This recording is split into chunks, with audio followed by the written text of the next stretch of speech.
Imagine pulling your car into a gas station, but instead of just swiping your card and pumping gas, you have to fill out utility paperwork in triplicate. Oh, that sounds awful. Right. And then you have to wait, I don't know, like 6 months for an environmental permit to clear. And even when you finally get clearance to fuel up, you have to literally fight off a dozen rideshare drivers just to get a spot at the pump. Yeah, good luck with that. Exactly. But that logistical nightmare, that is exactly what is happening right now behind the scenes of the electric vehicle grid. We're currently replacing this century-old, super simple, visible system, the gas station, with this massive, mostly invisible logistical puzzle. It really is a puzzle. I mean, how in the world is the global infrastructure actually going to keep millions of incoming EVs powered up when just plugging them in is this complicated? Welcome to the deep dive. Today, we've got a massive stack of sources to go through, ranging from state government infrastructure reports and EV industry deep dives, all the way to commercial mobility news. Lots of heavy reading for this one. Oh, definitely. But our mission today is to figure out this hidden logistical battle. Because whether you already drive an EV, or maybe you're thinking about getting one, or, you just catch a rideshare on the weekends, understanding this invisible infrastructure war is going to completely change how you view the roads and parking lots around you. So, okay, let's unpack this. Where do we even begin? Yeah, so to really grasp the scale of the challenge here, we have to look at the two radically different strategies that are basically fighting to solve this puzzle. On one side, we have the traditional approach. This is the brute force method, right? Building massive, permanent, fixed charging networks. It's like trying to build the gas stations of the future. Exactly, just pouring concrete and laying cables. But on the other side, there is this rapidly emerging, highly disruptive movement toward nimble, mobile charging as a service. So instead of forcing the car to drive to the charger, this strategy asks, well, what if we just bring the charger to the car? I love that concept. But let's start with that first strategy, the fixed chargers. Because to understand why anyone would even need to bring a charger to a car, we have to understand why building these permanent stations is causing such a massive headache. Right. Because, the grand vision sounds amazing on paper. Looking at the state government reports in our research, there are literal billions of dollars flowing into this. Massachusetts alone is just a perfect microcosm for this. Oh, absolutely. You look at their state funding programs, and they've already unleashed something like $35 million through the massive VIP program to get nearly 7,000 charging ports into the ground. Yeah, and that state-level funding, that's just one tiny piece of a much larger federal blueprint. Because at the national level, the federal government is running this massive infrastructure formula program called NEDA. Right, NEDA. Yeah, and the goal there is to literally draw lines on the U.S. highway map, designating them as alternative fuel corridors, and mandate that there must be a high-speed charging station at least every 25 miles along those routes. Every 25 miles. Wow. Right. We were talking about mandated density. And there are parallel mandates happening at the state level, too. In Massachusetts, for example, there's this massive project with Mass DOT at the service plazas. The operator there, Applegreen, they are under a strict mandate to install a minimum of 4 high-speed direct current fast chargers at every single rest stop by 2028. Okay, wait, but when you say high-speed direct current fast chargers, or DCFCs, we should probably clarify what that actually means for the electrical grid, because this isn't just plugging a glorified toaster into a wall outlet, is it? Oh, not at all. No, that is a crucial distinction. Yeah. Because when you charge an EV at home overnight, that's typically what we call level 2 charging. It uses alternating current, AC, much like your heavy-duty clothes dryer. Right. It's a slow drip of electricity. But direct current fast charging, DC fast charging, that bypasses the car's internal converter and pushes massive amounts of power directly into the battery. Like a fire hose of energy. Exactly. So to put 4 of those at a single highway rest stop, that requires an astonishing amount of electricity. It requires industrial-level grid coordination. You are essentially dropping a small factory's worth of power demand onto some random stretch of highway. Which brings me to my major question. If there are billions of dollars in funding and, strict government mandates forcing everyone to build these things, why are the actual contractors, the people literally pouring the concrete and pulling the wires, why are they expressing such extreme frustration in our industry sources? Why is this so hard to actually build? Well, because the bottleneck isn't the charging technology itself. Yeah. The bottleneck is the underlying bureaucracy and, frankly, the sheer physical reality of grid physics. To build a permanent fast charging station, a contractor has to go through this grueling process known in the industry as trenching. Right, trenching. Yeah, they have to literally rip up the asphalt, dig deep trenches, lay heavy-gauge electrical conduit, pour new concrete, and often install massive new transformers just to handle the new power load. God, it's like trying to build the interstate highway system, but every single exit ramp has a totally different set of rules, is built by a different contractor, and is powered by a completely different local utility company. That is the exact friction point threatening the industry right now. That is spot on. A contractor doesn't just pull a single permit. They get caught in this confusing overlap between state environmental departments and local utility programs, like Eversource and National Grid. Oh, so everyone wants a piece of the paperwork. Exactly. Yeah. And because these entities have totally different eligibility rules, vastly different application processes, and wildly different timelines for reimbursement, the delays are just staggering.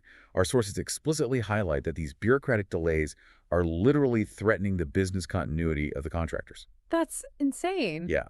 The companies we desperately need to build the network are struggling to make payroll because they are waiting months to get paid for a project that's just been tangled up in utility red tape. So we have a situation where building fixed chargers takes months, sometimes even years, and requires navigating a complete maze of paperwork.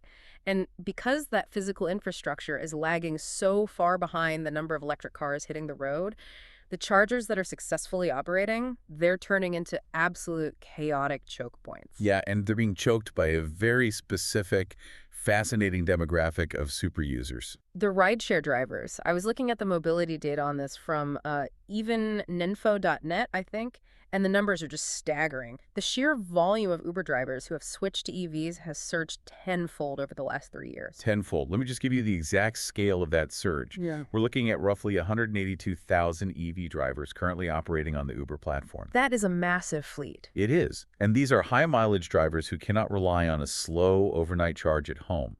I mean, they need to fast charge multiple times a day to keep earning money. Which means they all flock to the limited number of urban fast chargers that actually manage to survive that awful permitting process we just talked about. Right. And we connect this to the bigger picture. This rideshare demand is both the financial savior and the massive logistical bottleneck of the current EV network. Wait, the financial savior? How so? Well, look at a major charging network like EVgo. Historically, public fast chargers were terrible investments. They basically just sat there empty most of the day. Oh, true. But now, rideshare drivers are consuming anywhere from 25% to 50% of all fast charging sessions on the EVgo network in major urban areas. Half the sessions. That's wild. Yeah, half. That relentless heavy usage is driving these networks toward actual profitability. EVgo is getting so close to profitability, they even secured a $1.05 billion loan guarantee from the Department of Energy, all based on this surging demand. Okay, that makes perfect sense for the balance sheet of the charging company, but think about the experience for the everyday driver. You just bought a new EV, you're trying to run errands or get home from work, you pull up to your local fast charger, and there's a massive queue of rideshare drivers sitting there. Just waiting. Yeah, and every minute they wait is money lost for them, and for you, it's just incredibly frustrating. It creates this immense friction for the average consumer trying to adopt electric vehicles. And Uber is highly aware of this friction. I mean, they were trying to optimize it on the software side first. Right. I saw they rolled out Uber Green. Yeah, Uber Green, letting riders select EV-only rides. But they're also doing something really cool. They are integrating an OpenAI GPT-4o powered assistant directly into the driver's app. Oh, wow. So like a chat bot for charging. Basically, yeah. So if a driver is confused about where to charge or what a certain charging speed means, this AI assistant can guide them in real time. Which is great. Software optimizations are great, but you still can't magically software away a physical line of cars waiting at a plug. No, you definitely can't. Which is why their next move is so aggressive. We saw in the IAA mobility reports that Uber is suddenly pivoting to building its own physical infrastructure. They're pouring over $100 million into developing their own proprietary, closed network fast charging hubs. But notice who those hubs are for. This investment is specifically targeted at their partnerships with companies like Volkswagen, Lucid, and Nuro. They're building these hubs at urban depots, specifically for autonomous robotaxis. like the VWID Buzz. Okay, let me stop you there. Why spend $100 million specifically for autonomous vehicles? I mean, why not just build more chargers for the human drivers? Because of the economics of human downtime versus machine uptime. Think about it.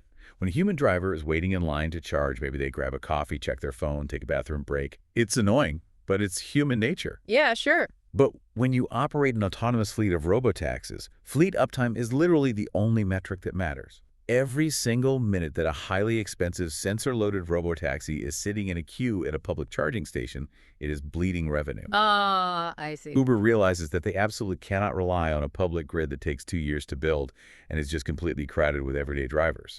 To make autonomous fleets viable, they have to completely control the charging ecosystem. They are essentially bypassing the public grid entirely because it's too slow to adapt, which leads us perfectly into the second major strategy our sources cover. Because if digging trenches takes too long, and if the utility companies are too slow, and if the public chargers are swamped with 180,000 rideshare drivers, the market has to innovate. Right, it always does. And the innovation here is cut the cord.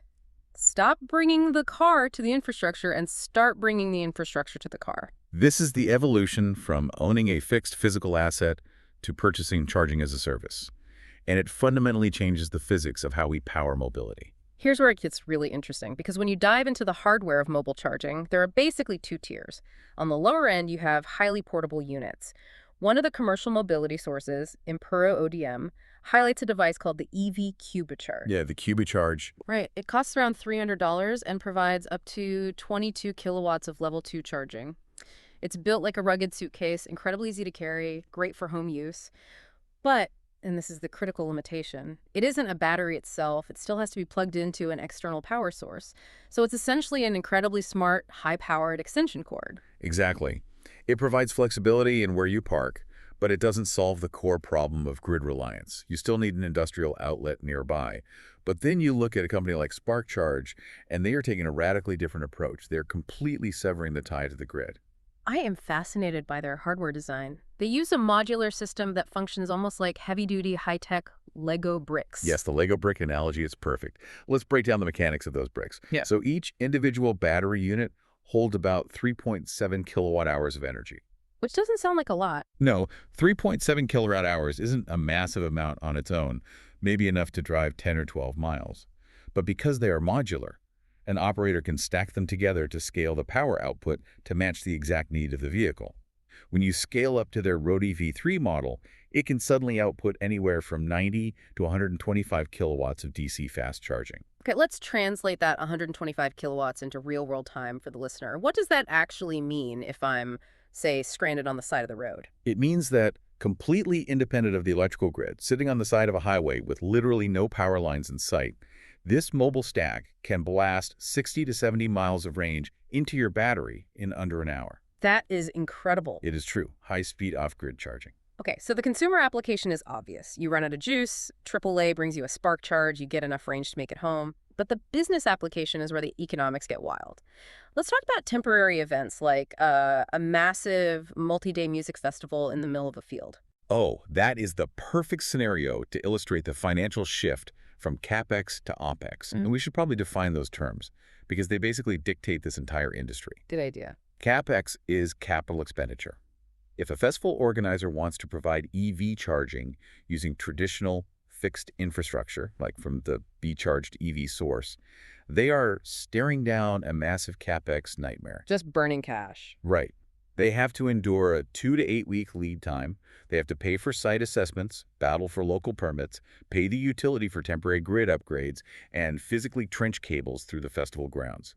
It is a massive, risky upfront investment for an event that only lasts 3 days. It totally alters the physical landscape of the venue for a temporary need. But what happens if they shift to an OpEx model operational expenditure? Well, if they hire a nationwide mobile charging service like BeeCharged, offers 247 nationwide, the entire risk profile vanishes. There is zero trenching. There are no permits required because nothing is being permanently installed. Just roll it in. Literally. The provider wheels the battery units onto the grass on the morning of the festival. And instead of paying millions up front to build infrastructure, The festival organizer simply pays a service fee for the energy delivered and the on-site support. Hmm. It operates purely as an operational expense. And the flexibility is just unmatched. I mean, if it rains and the VIP parking lot floods, you can't just move a concrete charging station. No, you're stuck. But with mobile charging, you just unlock the wheels and push the charger to higher ground. It makes absolute sense for music festivals or conferences or stranded drivers. But I have to push back a little here. A music festival is a fringe case. Is this off-grid mobile charging technology actually capable of handling the heavy lifting of global electrification? Or is it just a niche party trick? It is absolutely handling the heavy lifting, and it's doing it right now. Hmm. The constraints of the grid are actually the most severe when you look at the hardest sectors to electrify, medium and heavy-duty vehicles. Oh, so we're talking about semi-trucks, delivery fleets, garbage trucks. Precisely. Let's look at the physics again.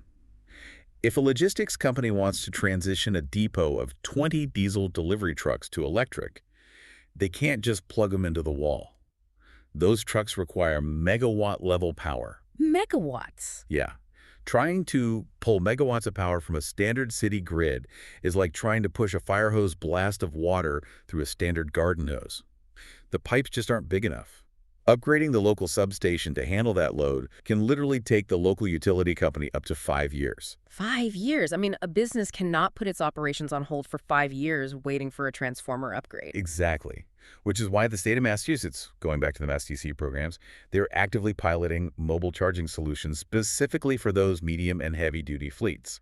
And they're also doing TNC and rideshare charging hubs. They're using off-grid mobile charging to completely bypass the utility delays. So they don't even wait for the grid. Right. A fleet operator can lease mobile chargers, charge their semi-trucks overnight, and start operating an electric fleet tomorrow, rather than waiting until 2030 for the grid to catch up. And the scale of these mobile chargers is getting massive. I was looking at the defense industry applications in our sources.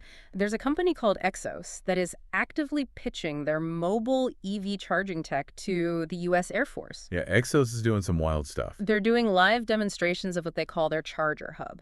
And these are not the 3.7 kilowatt hour Lego bricks we talked about earlier with SparkCharge. These Exos hubs are the size of shipping containers. They are industrial powerhouses. Mm. The Exos hubs are being deployed in 210, 420, and even 630 kilowatt-hour capacities. Just to ground that number for a second, 630 kilowatt hours is enough energy to power an average American home for nearly 3 weeks. Wow. Yeah, packed into a single mobile unit that you can just drop onto an Air Force base. And that mobility is literally a matter of national security. For the military, relying on a fragile, rigid electrical grid that could be compromised is a total non-starter. These mobile hubs from Exos, they're Buy American compliant, and with over 100 global deployments already, they've proven they can be dropped into remote, austere environments and immediately provide massive power without a single trench being dug. But the innovation doesn't stop at just pushing power into vehicles. The technology is actually starting to flow in reverse. Let's talk about V2X. Oh, V2X, vehicle-to-everything bidirectional charging. This is perhaps the most profound shift in the entire deep dive. It really flips the whole concept on its head. It does.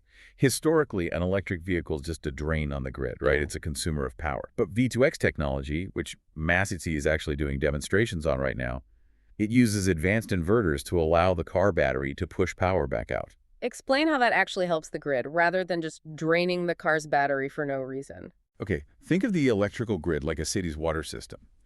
During a hot summer afternoon when everyone gets home and turns on their air conditioning, the demand for power spikes dangerously high. It's like everyone turning on their faucets at once. The water pressure just drops. Right, brownouts, blackouts. Exactly. Traditionally, utilities have to fire up these dirty, expensive fossil fuel peaker plants just to meet that spike. But with V2X, the utility can essentially say, hey, there are 10,000 EVs parked in driveways right now, fully charged, and not being driven. Oh, so they treat those parked cars like thousands of tiny water towers. Exactly. The cars discharge a small percentage of their stored energy back into the grid, relieving the pressure during peak demand hours. And then at 2 a.m., when demand is super low and, say, wind power is abundant, the cars recharge themselves. It transforms the vehicle from a liability that stresses the grid into a distributed, flexible energy asset that actually stabilizes it. So what does this all mean? When you step back and look at the whole board, the endless bureaucracy and physical delays of building fixed highway chargers, the bottleneck of 180,000 Uber drivers clogging up the urban stations, and the sudden rise of massive shipping container-sized off-grid batteries. Are these mobile chargers just an expensive band-aid? Like, are we just slapping a temporary fix on the system while we wait for the traditional utility grid to finally get its act together? Or is cutting the cord actually a permanent, necessary fixture of our future? The physical realities of the grid strongly suggest this is a permanent foundational shift. A rigid, slow-moving electrical grid simply cannot adapt fast enough to the dynamic, constantly shifting ways we actually use vehicles today. So it's too slow. Way too slow. Whether it's a 3-day music festival, an autonomous robotaxi depot that needs guaranteed uptime, or a military base deploying in a remote location, the demand for power is moving. Mobile charging and V2X bidirectional technology decouple the energy from the physical real estate. Yeah. They provide the agility that a trenched concrete and wire grid will never ever be able to offer. It really changes how you visualize the world around you. I mean, the century-old ritual of going to the gas station isn't just turning into going to the charging station. It is fracturing into a dozen different, highly tailored, invisible solutions. In a few years, you might not go anywhere to charge your car. No, probably not. You might just park at work or at the grocery store and order a high-speed charge to be delivered directly to your parking spot by a mobile unit that doesn't even connect to the building's power. It's going to be a wild transition. Thank you so much for joining us on this deep dive. We'll see you next time. Well, wait, before we go, this raises an important question. If we project this out just a little further. Oh, go for it. If we take the massive modular mobile batteries we see from companies like Exos and SparkCharge, and we combine them with that V2X bidirectional technology, where cars act as mobile water towers pushing power outward, will the future of charging actually evolve into a peer-to-peer network? Could your electric vehicle eventually bypass the utility company entirely and just dynamically purchase an emergency charge directly from the battery of the car parked right next to it?